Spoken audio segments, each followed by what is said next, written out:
Got the minis, a huge mini grid, so let's hand you back to Andy McEwen in the commentary box for the run through. Yes, thank you, Richard. A little bit nervous about this one because I think it's going to take the whole green flag lap to tell you all about who's in this race and where they're starting, because we have got getting on for 60 cars. I think they had 59 entered. We may have lost one, I think. In fact, no, yes, no, I think we're right. Yeah, I think we've lost one car maybe by this point, but still an enormous grid, pretty evenly split across the two main classes. There are 4 classes in theory, but they are split roughly between the Miglias, who make up the front half of the grid, and the Mini 7s, who are running a little bit further back. But let's run you through that grid then. It is Jeff Smith on the pole position, former British touring car racer Jeff Smith, alongside Rupert Death, with Nick Padmore and Aaron Smith, not the former touring car racer Aaron Smith, but a multiple race winner in this category, starting on row 2. Andrew Jordan is a former British touring car champion, starting 5th on the grid alongside Ben Coleman. Then we've got Colin Peacock and Kane Aston, another multiple former race winner in Mini Miglias. Rob Howard and James Cuthbertson round out the top 10 on the grid. They're together on row number 5, and then it's row number 6 for Mark Sims and Dan Wheeler. All of these running within the Miglia class. There are 2 other classes which we'll get to in the Mini 7 portion of the grid. Then it is Larry Waugh and Phil Bullen-Brown. Again, all of these Miglias, in fact the top 28 cars on the grid should all be Miglias. Tony LeMay and Thorburn Aston, presumably a relation to Kane Aston, will line up 8th row of the grid, 16th on the grid for him. Sean King and Nick Paddy completing the 9th row. Top 20, excuse me, rounded out by Lee Roberts and Johnny Kent. Then we've got on the 11th row should be Gareth Baldwin. Yes, it is, alongside Ben Butler. These two with some work to do from a little bit deeper in the grid. Then it's Ashley Davis and Richard Colberg, keeping it in the family, with Ben Coleman starting up on the 4th row. Peter Hills and Phil Harvey are next, and now we're starting to get into the Libra cars. So Richard Coleman first of the Libra cars, then it's Peter Hills and Philip Harvey. Les Stanton and Julian Proctor are next, and that rounds out the first half of the grid. We then miss a row and we get into the Mini 7s, which are headed by Joe Thompson, with Mike Jordan, father of Andrew, who is starting at the front of the Mini 7 grid. So they're both gunning for race victories in a way here in their different classes. Glenn Woodbridge and Conor O'Brien are next, ahead of Ross Billison and Paul Woodbridge. Graham Davis and Jordan Sims together on what is the fourth of the Mini 7 grid. Damien Harrington and Tina Cooper are next. All of these running within the Mini 7s. Graham Penn and Darren Thomas on row 21 together, which is essentially row 20 when you take away that missed row of the grid. Joe Polly is next, and Jamie Payne. Joe Polly, of course, we see racing in Mini Challenge proper in the past. And then the first of the S-Class cars, which run as a subclass within Mini 7s, Matthew Ayres and Jonathan Page together on row 23. Jack Vanner and Fraser Hack are next. Would you believe we're still not at the back of this grid? We're at 48th place, and we've still got another 5 or 6 rows to go. Lee Pullman and Andrew Hack are next. The two Hacks pretty close together. Both running within the S class within the 7s. Chris Pryor and Dave Reese together on row 26. Row 27 will be Ollie Handley and Kieran Edgecombe. And then getting towards the tail of the field, Nigel Fraser-Kerr, Mal Dickinson will be together with him on the 28th row. Row 29 will be Ollie Handley and Kieran Edgecombe. And then at the back of the grid, 773 Nigel Fraser-Kerr and Mal Dickinson, again all running within the S-Class, although we might be missing that back row. Well, we are missing 725 Fraser Hack. He's pulled off, I think that is just outside our commentary position, actually, on the Luffields Woodcut area of the circuit. I think that's the pit lane, isn't it, that he's going to climb out into. So at least he's got the car out of the way. But he's going to immediately open the bonnet, try to figure out what the problem is. Well, having anticipated that was going to take the whole green flag lap to read through the grid, it looks like they're having quite a leisurely drive around to the grid. The Miglia is only now down at Stoke Corner, but what a brilliant sight these cars will make. Perfect cars for racing around the Silverstone Grand Prix circuit, really. Fraser Hack's given up hopes of getting this car going again, making roadside repairs before the race actually gets underway. But a bit like the MX-5 racing that we've seen, the slipstream will play a huge part in this. In fact, more so, really. These cars are not terribly aerodynamic, not terribly powerful, even the Miglias. Power to weight ratio is pretty handy, but they're not the quickest of cars, and so any advantage you can get from a slipstream is crucial to making overtakes, and it is very, very often the case that that being in the front on the final lap is not where you want to be. As long as you're at the front at the end of the final lap, that's what you've got to try and judge. So we'll see the tactics come in, I'm sure. Might see a little bit of teamwork if we get any teammates near the front of the field, and we're going to need about 7 sets of eyes to try and keep up with not only what's happening for the overall lead within the Miglias, but then also the Mini 7s and the subclasses within them as well. And some really very talented drivers. The Miglia field in particular is stacked full of former race winners, former champions, and some pretty interesting names up there as well. As we said, Jeff Smith, pole position, who had a number of years in the British Touring Car Championship with Eurotech. In fact, that whole Eurotech crew really coming over into Mini Miglia and 7 racing these days, with Jordans, Andrew and Mike, Joe Polly here as well, and the move into mini racing is something that they have massively enjoyed, and the Jordans particularly speak very highly of the Mini Miglia and 7 championships. Pretty much the only racing they do these days. You occasionally see them popping out in a historic Porsche across Europe. But, this is the championship that they focus on, and they've had success in it in the past, of course. But, Andrew Jordan will have to keep from 5th on the grid. With a 2:35.2 though, he was still within a second of pole position. In fact, the top 6 on the grid, all within 1 second, which over a 2.5 minute plus lap is pretty impressive. And in the race, I think that we will see much closer competition even than that, because I did notice, I watched part of this qualifying session on the pit wall earlier on this morning, and the cars weren't coming past in the big slipstreaming groups that you might have anticipated. Instead, coming through sort of one by one. So with the slipstream is the great equaliser. You can be the best part of a second off the pace and still be competing for a race victory, as we saw in the Mark 1 championship race just now. Drivers who were over a second, in fact, off the pole position time were still, in fact, fighting for the victory come the end. So qualifying pace, especially on what was still a damp track, not all that we need to pay attention to. So cars then pulling up onto the grid. This won't be the work of a moment either, getting them all into the correct places. Picking a winner out of the front runners in this one, not going to be easy. Will be a 20-minute race as well, which is the same as most of our sprint racing action. We've got the 45-minute pit stop race for the Club Sport Trophy coming up a bit later, and another 15-minuter for the MX-5 Clubmans. One car coming down the pit lane there in the background, not the MX-5. There is a Mini following it. Where is there a gap on the grid? It's nowhere inside the top half of the Miglias, is it? In fact, that looks like a 7 to me, not a Miglia. So that car pulling down the pit lane, and it was, that's Fraser Hack, I think, wasn't it, who's got going again, having pulled off into the pit entry. But whether he's allowed to take the start of the race, we shall have to wait and see. So that car at least is out of the way. Nick Padmore, knowing that he's going to be sat there for a while, has got the driver's door open, trying to let some cool air in. It's not bitterly cold here at Silverstone, actually, considering it's mid-March and the weather hasn't been great here in the UK the last couple of weeks. It's not that cold, and certainly in the cars it will be getting very toasty indeed. So Nick Padmore taking this opportunity to open the door, let some cooler air in.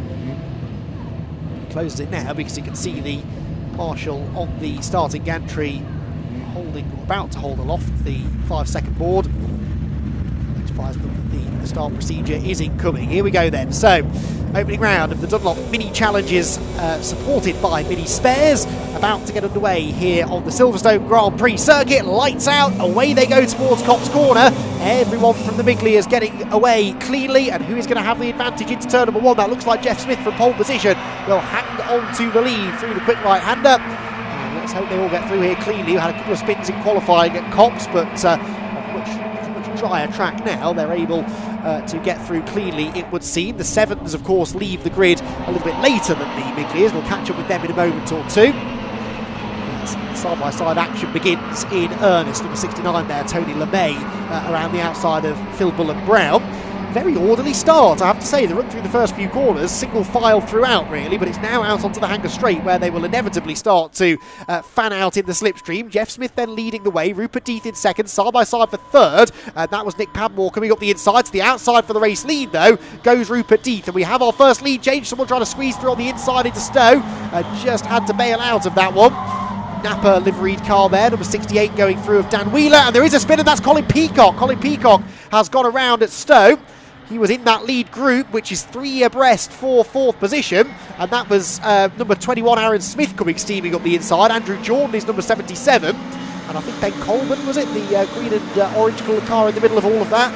He lost a couple of positions, not as many as Colin Peacock did though, with that spin down at Stowe Corner. Rupert Death though trying to make good his escape now as they battle over 2nd position. Corner speed from these things is pretty awesome when you see them going through a corner like Abbey. Flat chat through there, sliding the car through. You always drive these cars like big go-karts. They're not that much bigger than a go-kart really, I suppose, in the grand scheme of things, but you really slide them through, keep that mid-corner speed up, rear wheels cocking in the air, and a big mistake there from the race leader, Rupert Death, massively missing his braking zone for the loop, and may well lose the lead as a result. The 7s, meanwhile, coming through. Oh, that is one car stopped. Number 5, that is, Glenn Woodbridge, who was also one of the 7s. That's down at Stowe Corner. Now, is that car damaged, or is it a mechanical failure? Either way, that might require a safety car, I think. Jeff Smith, meanwhile, back to the lead, number 46, and, well, it looked a few corners ago like Rupert Death was starting to make a bit of a break. Not the case anymore. Andrew Jordan there sliding up the inside of Aaron Smith. And as they race out of Luffield for the first time, it's going to be the pole sitter who leads, but he only led a couple of corners of that lap, and in fact he only just leads across the line because up the inside of him goes Rupert Death, to the outside goes Nick Padmore, and Padmore will drop back in behind, but we do have another lead change then. Death and Jeff Smith trading the lead a few times here in the opening exchanges. It is a lead group of 7 cars: Smith, Death, Padmore, Jordan, Smith, Aaron Smith, Colburn and Astin. And that is Andrew Jordan going around the outside again of Aaron Smith. Those two door to door as they have been for the last few corners, with Aaron Smith now stealing that 4th place back again. But back, dramas perhaps for number 87. That's Ashley Davis, who looked a bit off the pace coming out of Luffield Corner. Did spot one car being pushed into the pit lane as well out of the window, Mal Dickinson in the 748, so his day, or race at least, appears to be done. Of course the minis will be back out again tomorrow. Nick Padmore there with his arm out of the cockpit because there are yellow flags down at Stowe Corner. Yellow flags means no overtaking. I think there's some overtaking going on there personally, but of course they were arriving 2 and 3 abreast, and could maybe be forgiven for not spotting the yellow flags. But anyway, Padmore back into 2nd place now, ahead of Death. Andrew Jordan slipping back up the inside of Aaron Smith there for 4th. And the green and red car right behind them is Coleman, with Kane Astin, the grey and yellow number 11 car. But Jeff Smith perhaps now building what you could call a small advantage. Big advantage really in Mini Miglia terms. And that's what, all of half a second or so as they turn through Abbey into the braking zone at Village, sliding his way through the tight right-hander, which normally you'd say is a pretty good overtaking opportunity, but it's actually not a massive braking zone in these minis. They carry so much speed through there, it's not easy to outbrake somebody. Out onto the Wellington Straight they go. And yeah, immediately Nick Padmore closing back in on the race leader, so it really does seem to change almost by the corner, that gap. And in fact Padmore's going to try and go around the outside. The car's booking and weaving under braking, and Padmore goes very, very wide indeed, chopped back to the late apex. And look at the extra exit speed that gives him. I'm not convinced he meant to take that line, but you can turn a mistake into a pretty quick corner at some parts of this circuit. Missed the first apex, that's fine. Lots of these corners have 2 apexes that you can try and aim for. Is definitely one of them, that ever-tightening left-hander. Padmore sets the fastest lap, but he's now going to try and convert that into a move for the race lead down at Copse Corner. A corner that supposedly you can't go side-by-side through. Well, no one told this lot, because Nick Padmore, I think, did get the lead away. But it may well be that Jeff Smith has got him back on the exit. In fact, neither is the case. Smith stayed ahead, and it's actually Rupert Death closing in. Now, they've got the JCB out to move the number 5 car of Glenn Woodbridge on the outside of Stowe Corner. something that always makes me nervous, but hopefully they'll get it out of the way. So there's only one more lap of yellow flags down there. Round to that yellow flag zone they will go. Almost like there's a bit of fluid on the track there, didn't it, from that angle? Now, Padmore, who was waving furiously at people for overtaking him in a yellow flag zone a lap ago, is now going around the outside of Jeff Smith and overtaking him for the race lead. So the yellow flags are still there. Whether that move was done before the yellows, I'm not so sure. But this is why I don't really like seeing that JCB on the outside of the track, because even if they do behave themselves and go through there a little bit more slowly, they're still going quite quickly. And these cars move around so much, don't they? Down through Club again. And Padmore out in front. That is Coleman up the inside of Smith. Now Aaron Smith is just starting to slip back through that group a little now. 595, excuse me, there is Julian Proctor, one of the last Miglias in the race. I think the sevens, by the way, are being led by Mike Jordan from Spencer Wanstall and Ross Billison in third. And then as far as the subclasses are concerned, the Libra is being led by number 219, that's Richard Coleman. Second in the class at the start of the lap was the 126 of Peter Hills. And then the S-Class cars, a little bit further down, being led by number 758, Matthew Ayres. And second place, but several places in the overall running order behind them, is number 706, Jonathan Page. So they're the front runners in the various classes. Problems now for 713, that's Lee Poolman. Going slowly somewhere out on track. And there is the number 2 of Darren Thomas coming through, but a smoke there trailing from one of the other cars as well. That might have been James Cuthbertson, number 37. Through Abbey Corner they head again. Nick Padmore out in front though, with a new fastest lap, but he's not going to hold the lead for much longer. Jeff Smith back up the inside again through Copse Corner. Coleman and Aston continuing to battle over 5th position. Both of them now are ahead of Aaron Smith. And in fact, Aston's going to try and get back up the inside of Coleman, I think. Don't like the look of those clouds in the background over Magnets and Beckett's. It's sunny for now, but some rather ominous-looking black clouds starting to loom in the distance. Another car off. This is through Magnets and Beckett's. Double-waved yellows now. That car just rejoining behind the leading group. Who is that then? Bouncing their way back out onto the track. Novice cross on the back of the car. Not any obvious damage done though, so hopefully just a harmless spin, and the yellow flags already should be back in again. Jeff Smith then to the lead. Kane Aston gets very sideways through Stowe Corner. There you can see that ominous looking sky that I was talking about. A little bit of rain partway through this race would make the world of difference, wouldn't it? Top 4 just starting to break away now. Smith, Padmore, Deeth and Andrew Jordan. I mentioned all that much in this race beyond this battle with Aaron Smith earlier on. Going back, we'll see some of the Libra cars. Coleman still with the better of Hills. It's the 219 and 126 cars that we're trying to spot for the Libras. They are behind that group actually by 3 or 4 positions, and the gap between them was a second nearly, so they're not that close to each other. As we tick now towards the halfway point of the race, the Napa liveried car. Seem to be Napa liveried cars everywhere, don't there, in motorsport these days? That's Dan Wheeler. It's becoming the new Gulf livery, that. The Napa colours, blue and yellow.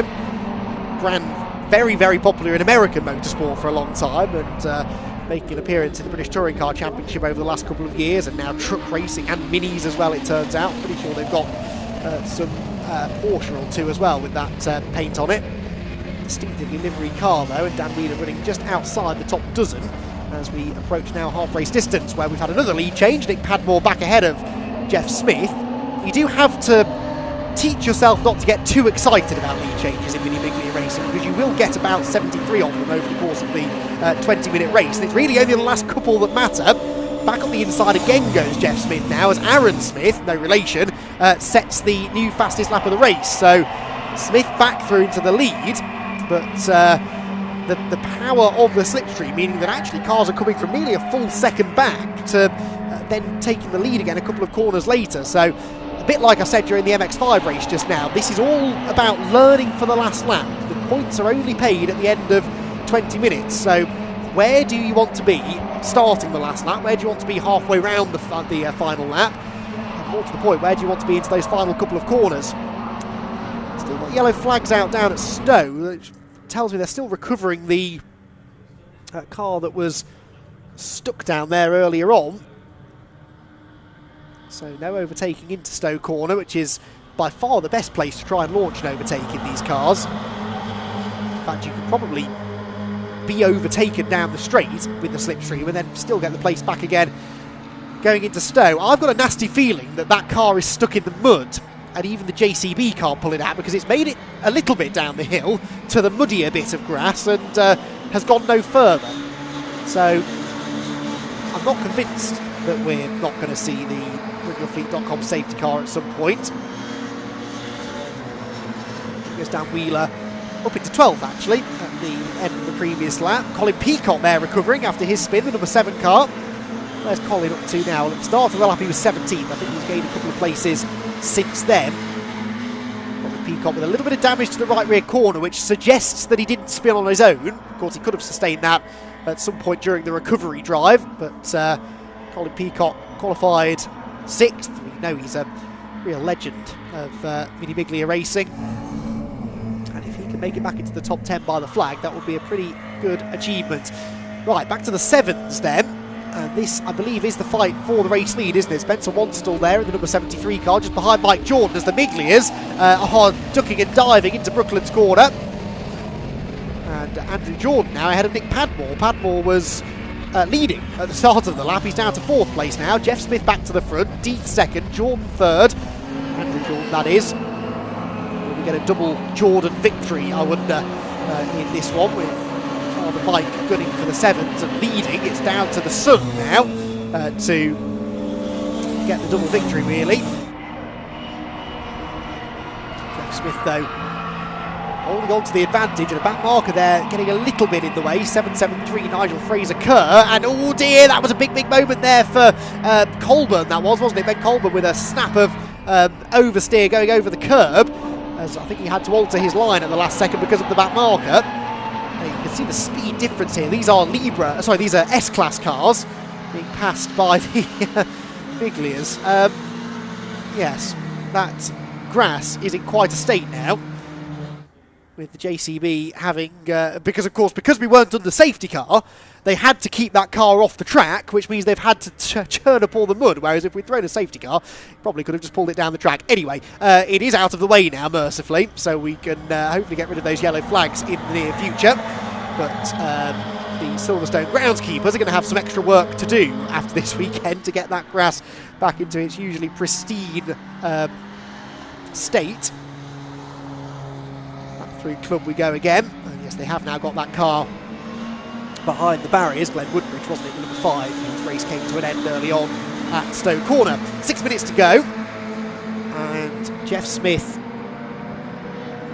unable really to break more than 8-9 tenths or so away from the chasing pack. There's the number 9 car coming through, Phil Bullen Brown. Wherever you are in this field, pretty much, you've got someone to have a battle with, haven't you? It doesn't matter whether it's for a class win or a class podium. The competition is fierce throughout. 51 going through is Johnny Kent. Now a slippery surface flag out because of all the mud that's on the road down through the Vale. It's well offline though, so it shouldn't affect the drivers too much. And a little bit of that mud getting sprayed out onto the circuit by the recovery vehicle. That'll be cleaning up before the next race. 22 heading through of Gareth Baldwin towards the back of the Miglia field there. 777 is Dave Rees, who I seem to remember seeing racing in Mighty Minis in the past, but he is now in the S-Class, which is still being led, I believe, as it was earlier. I know we have had a change in the S-Class, I think, because it's now 758 Matthew Ayres who has got the S-Class lead by 3.6 seconds over number 706 Jonathan Page. So that's chopped and changed a little bit. 7 still being led by Mike Jordan. The Libras the advantage there still to number 219 Coleman by nearly 3 seconds. So it really is the main Miglia and main 7 classes that are the most likely to change before the flag. And have we had another lead change? No, not yet. Still Jeff Smith out in front, but now Aaron Smith has set a new fastest lap in what was 6th place at the start of the lap. Order time tower on the left hand side of your screen already pretty much out of date. Jonathan Page we saw a glimpse of there, the 706 car, which is running 2nd place in the S class, 3.6 seconds behind Ayres at the start of the lap. And they're going to be going through next time onto their final lap. Oh, what's this all about? Lots of smoke. I think that's an engine that's expired. Yes, it has. 721, Kieran Edgecombe has done well to get that car well off the road. Again, utilising the international pit lane entry. And hopefully if there's fluid down, the bulk of it is in that pit lane entry, which is not being used this weekend, and not out on the track. Certainly the leaders in the Miglias as they came through didn't seem to be losing too much traction, so I think they're okay. As Andrew Jordan gives a helping hand to Rupert Deeth down the straight. But a particularly calm lap this. The top 5 are still in the same order they were in at the start of it. They may have switched around a couple of times by this point. They certainly are now, because that's Andrew Jordan barging his way through on the inside of Rupert Deeth, and Nick Padmore with the high, wide and handsome line might now get 2nd place because he's already cleared Deeth. He's going around the outside of Andrew Jordan. It is a brave man who will try and go around the outside of a former British Touring Car champion though, and I think Nick Padmore realised that that was probably a low percentage move. Slips back into the draft as they head down the Wellington Straight. Kane Aston now buying into all of that as well, the grey and yellow car, and Jeff Smith, try as he might, just can't break the toe.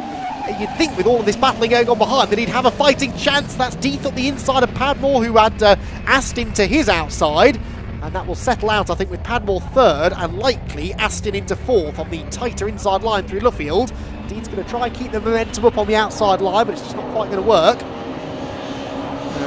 I do actually, he's got the run, got the momentum through Woodcote Corner. Ben Coleman is there with them as well. On to the final lap of the race we go then, and now this is where things start to ratchet up another notch or two, because now what you do in the first couple of corners of this lap could set you up brilliantly for where you'll be at the end of the lap. At the moment Jeff Smith leading the way still. Number 14 has been off down at club, that is Jamie Payne. So Jamie Payne from within the Miglia class. Pullman off as well, number 713 Lee Pullman. That's Stone Corner, which has been a busy place during this race, a popular place for your race to end. Traffic on the horizon as well. This could have a bearing in this final lap shootout. A few of the 7s to be negotiated, and depending on where they catch them, if it's into a yellow flag zone, that can really cause havoc. Andrew Jordan though, hand out of the window because we've still got yellows down at Stowe, and he was just building up to a move there I think. I can actually see a yellow flag as they went through. There were yellows on the exit, but I'm not convinced there were any on the entrance. Anyway, Jordan biding his time, waiting for a better opportunity to come through. Wounded cars ahead, but here come the race leaders then. The red car is Jeff Smith, Andrew Jordan 2nd, Nick Padmore number 56 is 3rd, Kane Aston in 4th position, Ben Coleman 5th, 6th for Rupert Deeth, who has been on the podium places pretty much all race long. Is this the order they're going to finish in? They are going to catch this traffic at not a great point through Abbey. Flash of the lights for Jeff Smith, hoping that they see him, hoping that they stay out of the way, which they do, but this has really played into his hands actually, because the cars behind all having to go in on a really tight line into Abbey will be compromised on the exit, so Jeff Smith might just be able to hang on here. It's a rare thing for somebody to lead as many laps consecutively as he has, but of course now they're fighting amongst themselves. Jeff Smith really has gapped them, so I think Jeff is going to get the victory. Andrew Jordan will be looking to try and claim 2nd place if he can, but he could be a bit of a sitting duck now down the Wellington Straight. Nick Padmore and Kane Aston in his wheel tracks. Jordan pulls to the inside line to defend P2. To the outside goes Padmore. Which way does Aston go? Up the inside of both of them. No, Jordan with a very late move in the braking zone. And so Padmore goes to the outside. Rupert Deeth is very wide, and Aaron Smith nearly going the wrong way through Brooklands there. Both of them rather tripping over each other into the braking zone. Padmore did get the better of Andrew Jordan. and now Kane Aston will try and beat him to the line. The checkered flag is waiting though, and already flashing the lights in celebration is Jeff Smith, who comes out of the final corner. Woodcote sees the checkered flag and wins our opening race of the weekend in the Mini Miglia Championship. Second, Nick Padmore. Third, Andrew Jordan. Fourth, Kane Aston. Ben Colburn fifth. Sixth, Rupert Dean. And seventh for Aaron Smith. 3.5 seconds covering them in the end, but over a second and a half of that was the gap between first and second. Second and third covered by less than 2 seconds in the end. Top 10 will be completed by Sims, Cuthbertson and Bullen Brown, I think, although the number 9 of Phil Bullen Brown hasn't come through, so I think we might have lost him.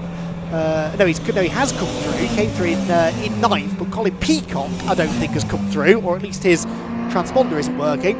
So not a great start or end to the race for Colin, unfortunately. The Libra class car is going to be won by 219, and that I think is the car we can see going up the inside line through Woodcote Corner. And that is Richard Colburn. Richard Colburn wins in the Libras comfortably in the end. Had a couple of cars between himself. Well, actually, no, wasn't that comfortably, was it? It was by a couple of seconds in the end over number 126, Peter Hills. And then we wait for the sevens to come through, where Mike Jordan and Spencer Wanstall have been doing battle all race long. And is it going to be Mike Jordan? He was 1.3 seconds clear at the start of the final lap. I think he probably should be feeling good about his chances of hanging on. The 87 cars had a few incidents, I would suspect, in this race. Ashley Davis, that is.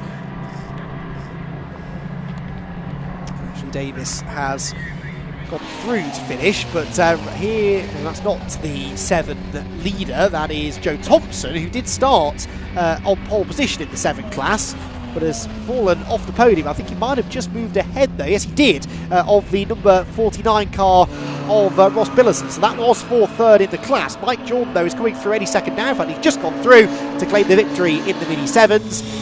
Second place will go to Spencer Wanstall, 1.6 seconds in the end between them. Then it was Thompson in third, Billison in fourth. And the last of the classes to be decided is the 7 S's, the S-class cars.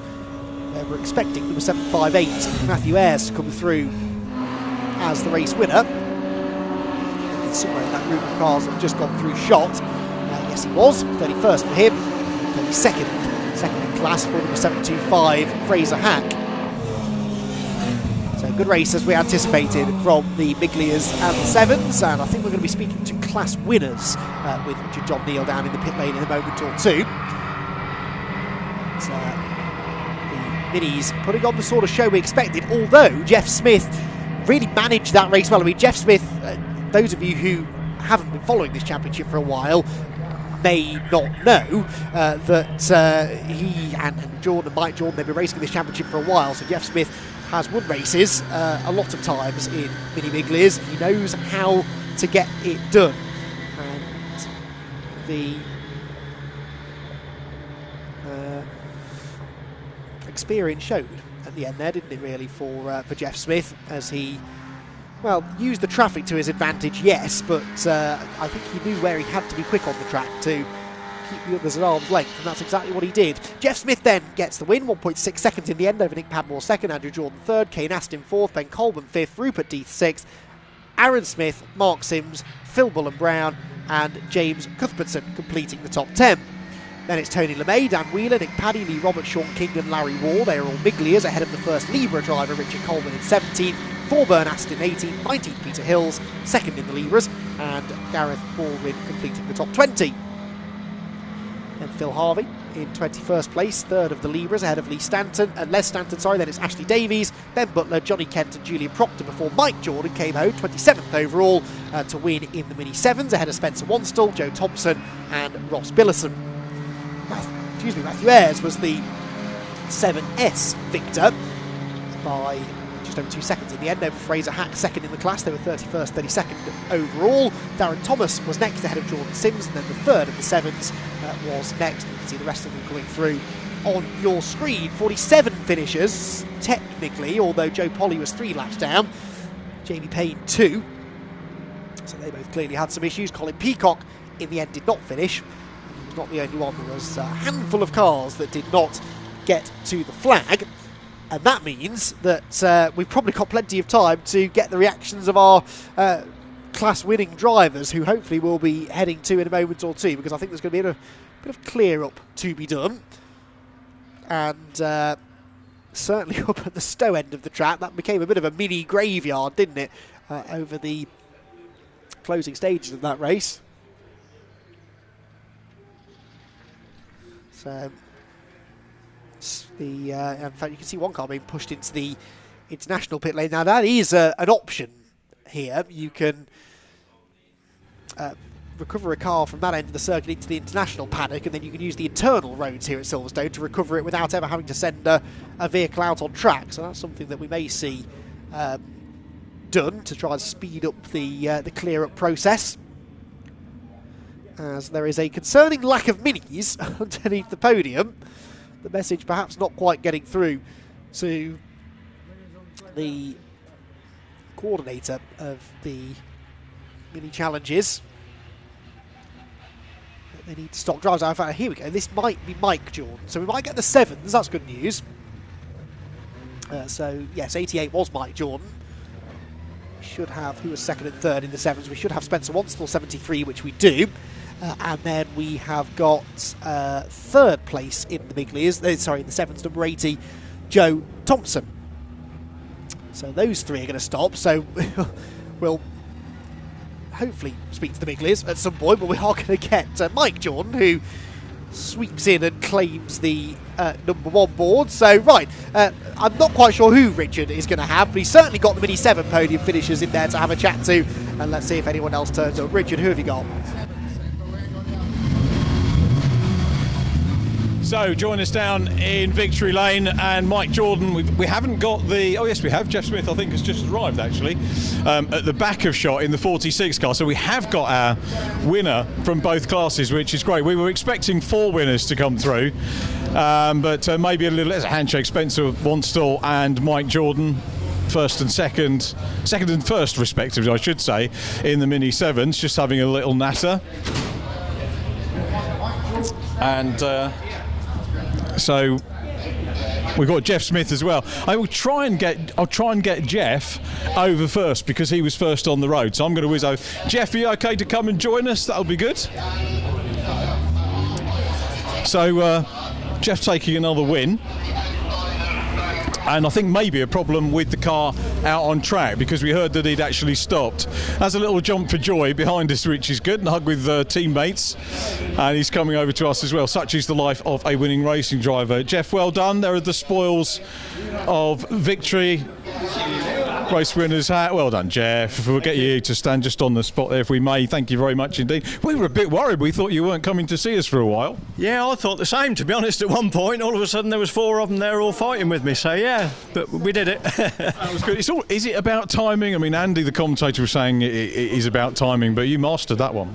It is, to be honest. So going down Hanger Straight, if you're 5th, 4th, you're probably going to be in the lead by the time you get to Stowe. It's just how it is. The house bricks on wheels, basically. So it's just timing it. And if you know somebody's quicker, me and Nick worked together for a little while.